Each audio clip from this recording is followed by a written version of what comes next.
அது சமூக கருத்து பேசுற நீ கேப்டன் சாவப்ப எங்க போயிருந்த நீ? உன்னோட அதை சுத்திட்டு தான் இருந்தீங்க நீங்க. இதை பேசுமா அதை என்ன சொல்றேன், ஒண்ணு மூடிட்டு அந்த பக்கம் போயிரு, இல்ல நல்லவன் இந்த பக்கம் வந்துரு. ரெண்டு சைடும் பேசாது ரொம்ப தப்பு ஆக்சுவலா. ஏன்னா அவரு ஒருத்தர் வந்துதான் நடிகர் சங்கம் அப்படின்ற ஒரு விஷயம் வெளியில நிறைய தெரிய வந்து நிறைய கலை நிகழ்ச்சி எடுத்து நடத்தினாரு, நிறைய பேருக்கு சாப்பாடு சரிசமமா போட்டாரு. அது மாதிரி நிறைய இருக்கும் போது நீ இவ்வளோ தத்துவம் பேசுற நீ அண்ணா நகர்ல சரியில்லை நான் நிக்க போறேன் அதை நிக்க போறேன் அப்படின்னு போது இந்த மனுஷன் சாவுக்கே நீ வரல. உண்மையிலேயே சொல்ல போனா அதுவே ஒரு கேடுகட்ட விஷயம். ஓப்பனா சொல்ல போனா இப்படி இருக்கிற நீ அதை பத்தி எல்லாம் பேசலாமா? அதெல்லாம் மக்களுக்கு அதெல்லாம் புரியும் கண்டிப்பா. யாரும் மக்கள் எல்லாம் முட்டாள் கிடையாது. ஓப்பனா சொல்ல போனா ஏன் அப்படின்றது நம்ம மைண்ட்ல ஆல்ரெடி ரிஜிஸ்டர் ஆயிருக்கும் ஆக்சுவலா. அதனால இவர் நின்னா ஜெயிச்சிருவாரா? அப்படிலாம் நிக்கிறது யாரும் நிக்கலாம். நான் கூட நிக்கலாம், மனு தாக்கல் பண்ணிட்டு நின்னா ஜெயிப்பனான்றதுதான் கேள்வி. நிக்கிட்டோம் தாராளமா, ஒன்னும் பிரச்சனை. தளபதியை பார்க்கணுன்றதுக்காக வந்தோம். அதுவும் ஒரு மாதிரி எக்ஸைட்டா இருந்தது, எப்படி இருக்குன்னு பார்த்தா வேற மாதிரி. அவ்வளவுதான், பார்த்துட்டு ஒரே வைப் ஆயிடுச்சு. ஆமா, அவரு சுயமா எதுவுமே பண்ண மாட்டாருன்னு தான் நானும் சொல்றேன். ஏன்னா தளபதி ஓட்டு போட சைக்கிள்ல போனாரு, அதே மாதிரி பார்த்துட்டு இவரும் போறாரு பின்னாடி. நம்ம தான் அவர்கிட்ட ஹெல்ப் கேட்கணும். தண்ணி போயிடுச்சுன்னு அவர் நம்ம கிட்ட ஹெல்ப் கேட்கிறாரு. நம்ம எங்க போய் சொல்றதுன்னு தெரியல. எலெக்ஷன்ல நிக்க கூடாது, அவர் வீட்டுல நிக்க கூடாது, ஹாஸ்டல்ல போயிட்டோன்னு நினைக்கிறேன். அவர் ஹாஸ்டல் போறது நல்லதுன்னு நினைக்கிறேன்னா. ப்ரோ பழைய சென்னிக்கும் மறக்க முடியாது ப்ரோ. எப்போ வந்தாலும் தளபதி தான் ப்ரோ. எல்லாம் இப்போ பாத்தீங்கன்னா எல்லாம் சும்மா ஃபேமஸ் ஆகணும் தான் எல்லாம் பண்றாங்க சரிங்களா. அப்படின்ட்டு யாரா இருந்தாலும் விஜய் மாரி வந்துட முடியுமா? அது ஒருத்தர் தான், அவர் ஒருத்தரால் தான் முடியும். யாரா இருந்தாலும் பாப்புலர் ஆகணும்னு சில பேர் பண்ணுவாங்க, ஆனா அதெல்லாம் முடியாது ப்ரோ. தளபதி மட்டும்தான் ப்ரோ. ஏன்னா இப்ப பாத்தீங்கன்னா எலெக்ஷன் அப்போ சைக்கிள்ல போயிருக்காரு, ஒருத்தன் கூட கண்டுக்கல ப்ரோ. நானும் பாக்குறேன், ஒருத்தன் கூட கண்டுக்கல. வாய்ப்பே இல்ல ப்ரோ. எப்பவுமே வந்தாலும் தளபதி தான் நிப்பாரு. இன்னும் 2 வருஷம். நான் கூட காலையில உள்ள போகும்போது பாத்தீங்கன்னா என் கூடயே ஒரு 30-40 பேர் அப்படியே அடிச்சுட்டு மேல ஏறாங்க. சரி ஓகே, என்னடா இந்த படத்துக்கு இவ்வளவு எதிர்பார்ப்பு இருக்கே, படம் நல்லதா இருக்கும் போலியா அப்படின்னு பார்த்தாக்கா நான் ரைட் சைட்ல இருக்கிற ஸ்கிரீனுக்கு போறேன், எல்லாம் லெஃப்ட் பிரிஞ்சு ஓடுறாங்க. எங்கடா போறாங்க பார்த்தா எல்லாம் கில்லிக்கு போறாங்க. நல்ல படம் உண்மையிலேயே. காலேஜ் பசங்க எல்லாம் என்ஜாய் பண்ணி கத்தி அமக்கலம் பண்ணிட்டு இருக்காங்க. படம் ஆரம்பிக்கல, உள்ள போகும்போதே கத்திட்டு போறானுங்க.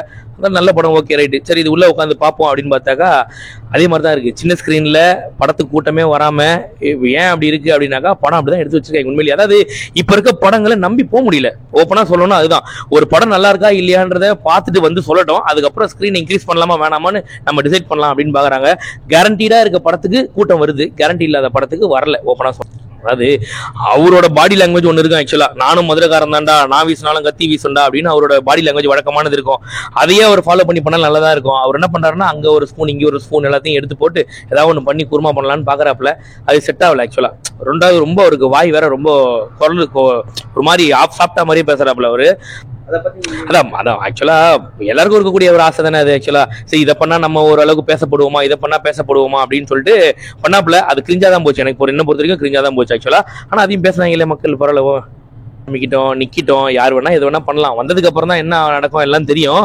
எனக்கு தெரிஞ்சு அவரால் தாக்க முடியும். அதாவது ஒரு சிலர் பேசுவாங்க, ஒரு சிலர் செயல்ல செய்வாங்க சரிங்களா. அவரு என்னன்றது வந்தாதான் தெரியும், நம்ம எதுவும் சொல்லக்கூடாது. நம்ம ஓவர் ப்ரமோஷனே எப்பவுமே பாத்தீங்கன்னா சைலண்டா வர படம் சிக்ஸர் அடிச்சுட்டு போவோம். ஓவரா இந்த மாதிரி சவுண்ட் கொடுக்குற படம் தான் ரொம்ப மொக்கையா போவோம். அதுக்கு உதாரணம் இந்த ரத்தனம். ஓப்பனா சொல்லணும்னா கில்லி நான் 2004ல ரிலீஸ் ஆச்சு ப்ரோ. அதுக்கே நாங்க ஃபர்ஸ்ட் போகலான்னு ஒரு இதுதான். இப்போ அதுக்கு போறோம்னா எப்படி இருக்கும்? ரத்தன படம் இப்போ வந்தது ப்ரோ. நான் பெரிய தளபதி ஃபேன், அதனால தான் ப்ரோ. என்னதான் ஒரு சைக்கிள்ல போனா தளபதி மாதிரி ஆக முடியுமா ப்ரோ? தளபதி தான் ஃபர்ஸ்ட் சைக்கிள்ல போனது, இவர் மாதிரி ஆக முடியுமா? என்னைக்குமே தளபதி தான் ப்ரோ. அதை பத்தி எனக்கு ஒண்ணுமே தெரியாது. அவரு எலெக்ஷன் நிக்கிறா நீங்க சொல்லிதான் எனக்கே தெரியுமே. எனக்கு தளபதி நிக்கிறாரு, தளபதி தான் எப்பவுமே ஜெயிப்பாரு. விஷால் சேச்சா எப்படி ஜெயிப்பாரு? நின்னாலும் லாக்கி இல்ல, என்னைக்குமே தளபதி தான். ஆனா நீங்க ரத்தம் படம் ஒண்ணு ரிலீஸ் ஆயிருக்கு, அதுனா உங்களுக்கு தெரியுமா தெரியாதா? அது தெரியும். அது நேத்து தான் ஏதோ இது போனாரு, இது ப்ரொமோஷன் எல்லாம் போனாரு. அதை பார்த்தா தெரியுமே. இல்லண்ணா ஆமா, எங்களுக்கு இப்ப வந்ததுக்கு அப்புறம் தான் தெரியும். பேனர்ஸ் எல்லாம் பார்த்தோன்னே ரத்னம் படம் ரிலீஸ் ஆயிருக்குன்னு. கில்லி படத்துக்கு தான் நான் 1 வீக்கா வெயிட் பண்ணிட்டு இருக்கோம், டிக்கெட் கிடைக்கும். கில்லி தானே ஃபுல் வைப்புனா. தியேட்டர்ல எத்தனை தடவை தெரியுமா பாட்டு போட சொல்றாங்க? 3 தடவை அப்படி போடுறாங்க. 5 தடவை கூட இல்ல, 10 தடவை கூட கேட்பாங்க பசங்க. நெக்ஸ்ட் வீக் போலாம். நெக்ஸ்ட் வீக் நாளைக்கே படத்தை எடுத்துறாங்க மாதிரி இது இந்த நிலைமையை பார்த்தா தெரியலையே. ஒரு ட்வீட்டான நீங்க சொல்லுங்க. ஏற்கனவே விஷால் சார் வந்து விஜயோட பார்த்ததை எல்லாமே காப்பி அடிச்சு பண்றாரு. அப்படிதான். அத பத்தி நீங்க அத பத்திலாம் எனக்கு தெரியல. நீ சொல்லு ப்ரோ. இல்ல ப்ரோ அவர் ஓன் ஸ்டைல்ல என்ன ப்ரோ சொல்றோம், நம்ம வந்து காப்பி எல்லாம் சொல்லக்கூடாதுல்ல. ஏன்னா விஜய் சார் வந்து போனாட்டி சைக்கிள்ல தான் போய் ஓட்டு போட்டாரு. அதே மாதிரி அப்படின்னு அவருக்கு இந்த தடவை மைண்ட் செட் வந்திருக்கோம், நம்ம சைக்கிள்ல போயிட்டு ஓட்டு போடலான்னு. நம்ம அதை பத்தி எல்லாம் நம்ம வந்து ஒருத்தவங்களை காப்பி அடிச்சாங்கலாம் சொல்லக்கூடாதுல்ல. அதுக்கேத்த மாதிரி நீங்க இப்போ அதுக்கு ஒரு உருட்டு பத்தி அதை பத்தி நீங்க என்ன நினைக்கிறீங்க? தெரியல என்ன சொன்னாரு புரியலையே. காரு கீரு எல்லாத்தையும் நான் வித்துட்டு அதனாலதான் சைக்கிள்ல போறேன். அதெல்லாம் நான் பாக்கலண்ணா அவர் சொன்னதை. ப்ரோ நீங்க சொல்லுங்க ப்ரோ, எதனால விஷயம் அதெல்லாம் எனக்கு தெரியாது ப்ரோ, நீங்க சொல்லி தான் தெரியும். சைக்கிள்ல போனதே எனக்கு தெரியாது.